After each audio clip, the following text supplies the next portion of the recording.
Major steps to human progress require discipline. If there's one thing to get excited about, it's that. Get excited about your ability to make yourself do the necessary things. What could you make yourself do starting tomorrow that would change it all? No telling. Now see, that's exciting. On any given day, you can massively change the direction of your life. Murder is a clear example that any one person on any given day can forever alter the course of their life. It just happens to be a negative act. But just as sure as you can commit a negative act, you can also commit a positive act and forever alter your life whenever you wish. Now that's exciting. And whatever that act might be that changes your life, start with the little disciplines. Get excited about the little disciplines and get right on those because they will lead to the big ones. You can't handle the big challenges in life unless you take on the little ones. Make a list of all the things you can do. Get right on those. Discipline yourself for those, both for the results and for the muscle and the practice, so that when life hands you some big challenges, you'll be ready. You'll have the muscle. But see, if you don't, as well as the positive. Study your failures as well as your successes. Our so-called failures serve us well when they teach us valuable information. They're frequently better teachers than our successes. One of the ways we learn how to do something right is simply by doing it wrong. Doing it wrong is a great school for learning, but I would suggest that you not take too long doing this. If you've done something wrong for 10 years, I wouldn't suggest taking another 10. But what a close at hand and excellent way to learn from your own experiences. When I met Mr. Schoaf, I had been working for 6 years. I started when I was 19, and when I met him, I was 25. He said to me, "Mr. Rohn, you have been working now for 6 years. How are you doing?" I said, "Not very well." He said, "I suggest you not do that anymore. 6 years is long enough to operate with the wrong plan." Next, he asked, "How much money have you saved in the last 6 years?" I said, "Not any." He said, "Who sold you on that plan 6 years ago?" What a fantastic question. Where did I get my current plan that wasn't working? Well, everyone has bought someone's plan. The question is, whose plan have you bought? Those initial confrontations may be a little painful at first, especially if you have made as many errors as I have.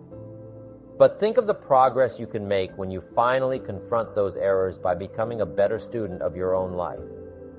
The second way to learn is from other people's experiences. Remember, you can learn from other people whether they have done things right or wrong. You can learn from the negative as well as the positive.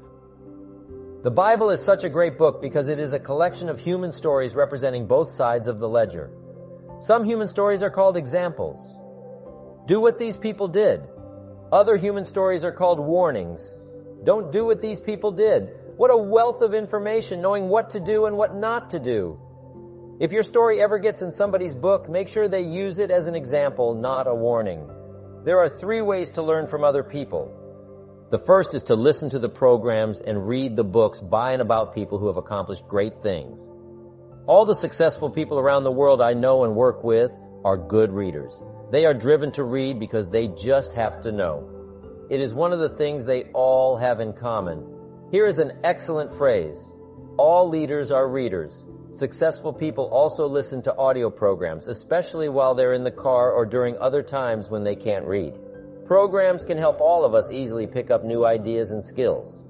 Did you know there are programs and books on how to be stronger, more decisive, a better speaker, a more effective leader, have a better effect on other people, become more loving, develop a more winning personality, get rich, develop persuasive influence, become sophisticated, and people don't utilize these resources? How would you explain that? Did you know that hundreds of successful people have written their stories in books and told the world how they became successful? And most people don't want to read or listen to them. How would you explain that? They're busy, I guess. They say, if you worked where I work, you'd know that by the time I struggle home, it's late. I've got to have a bite to eat, watch a little TV, and go to bed. I can't stay up half the night and read. Imagine someone who is behind on his bills. He's a good worker and very sincere. Unfortunately, you can be sincere and work hard all your life and wind up broke, confused, and embarrassed. You've got to be better than a good worker. You've got to be a good reader and a good listener. You don't have to read or listen to educational programs half the night, although if you're broke, it's a good place to start.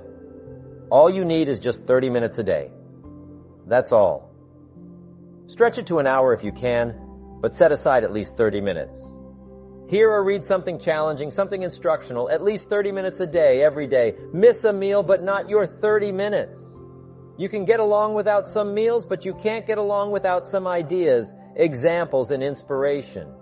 There's a biblical phrase that says, "Man cannot live on bread alone."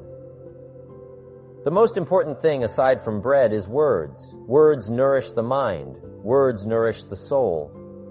Humans have to have food and words to be healthy and prosperous. Make sure you have a good diet of words every day. And remember that to properly feed the mind, you must maintain a good balance. Don't just read or listen to the easy material. You can't live on mental candy. With good books and programs, you can tap into the treasure of ideas. And if somebody has a good excuse for not tapping into the treasure of ideas for at least 30 minutes every day, I'd like to hear it. You wouldn't believe some excuses I've heard. Don't make the same mistake. Invest the money. Get the programs and books. The best money you can spend is money invested in your self-education. Don't shortchange yourself when it comes to investing in your own better future. If you want your life to change, here's the source of it all. Ideas plus inspiration. The good news is ideas are not that far away. I've got an excellent phrase for you to consider, one that will serve you well for the rest of your life. Everything you need is within reach. The ideas you need for life change or business change are within listening reach. They're within reading reach. In fact, there's probably a library not too far from you. The problem is most people pass by libraries. Very few walk in. Andrew Carnegie set up all these libraries across the country, thinking everybody would stop in. But no, almost everybody drives right on by. Do you know how many people own a library card in the United States? 3%. And guess how much they cost? Nothing. The ideas are within reach. But here's the key question. Who is going to reach? There's a simple biblical phrase that says, "If you seek, you will find." But it's very important to know that finding is reserved for the seekers. We don't find what we need, we find what we search for. If you will search, if you'll try, if you'll go, if you'll listen, ideas are within reach and ideas are life-changing. There's nothing so powerful as an idea whose time has come. A business idea, a social idea, an investment idea, a good health idea. All you need is a specific idea to make an impact on your life. Ideas can help you gather treasure, gather equity, and gather wealth. 10 years from now, you can be right where you are now, or you can be in a new place. The difference between now and then could be significant in terms of money, lifestyle, treasure, and equity. In 10 years, you can enjoy an incredible life if right here and now you make a small change in your thinking to start you on the journey. The key is to start right now, gathering the ideas and making the changes that will take you further along this new road. Ideas can change your life, and sometimes all you need is just one more good idea and a series of good ideas. It's like dialing the numbers of a combination lock. After you've dialed 5 or 6 numbers, the lock may not come open, but you probably don't need 5 or 6 more numbers. Maybe you need just one more number. One more idea, maybe a seminar or a sermon can provide it. The lyrics from a song could do it. The dialogue from a movie could do it. Conversation with a friend might do it. If you keep your eyes and ears open, you'll find that one last idea you need. Once you find that idea, the lock comes open and there's the door for you to walk through. Just one more idea, no matter where you get it, may be all you need to open that door of opportunity. If, however, the lock still doesn't open, you may be lacking inspiration. Who knows why some people are inspired and some are not. Some people find a great idea and turn it down. Some people say that it costs too much. Some people say that it's going to take too much time. Some people are too busy. There are a lot of different reasons why some people are inspired to take advantage of a good idea while others pass it up. I call it the mysteries of the mind, and I just leave it at that. There are some things I don't try to figure out. Some people buy and some don't. Some go for it and some don't. Some change and some don't. And if you've been around for a while, you can usually spot those who don't take advantage of a good idea. A man asks me, how come all this stuff goes wrong for me? I say, I don't know. The most I've been able to figure out is that those kinds of things always happen to people like you. I'll bet he's one of the ones who don't take advantage of good ideas. If he continues on that path, he'll probably never find the right combination. That honor will always fall on the ones who do. In conclusion, the journey to a transformed life begins with the pursuit of ideas and inspiration. Everything you need is within reach, whether it's through reading, listening, or engaging with others. The key is to seek out these ideas actively and consistently, making the most of the resources available to you. Remember, the difference between where you are now and where you can be in the future lies in the small, deliberate changes you make today. Embrace the power of ideas, invest in your self-education, and stay inspired. By doing so, you'll unlock new opportunities and create a future filled with wealth, happiness, and fulfillment. The choice to change and grow is yours. Reach for it.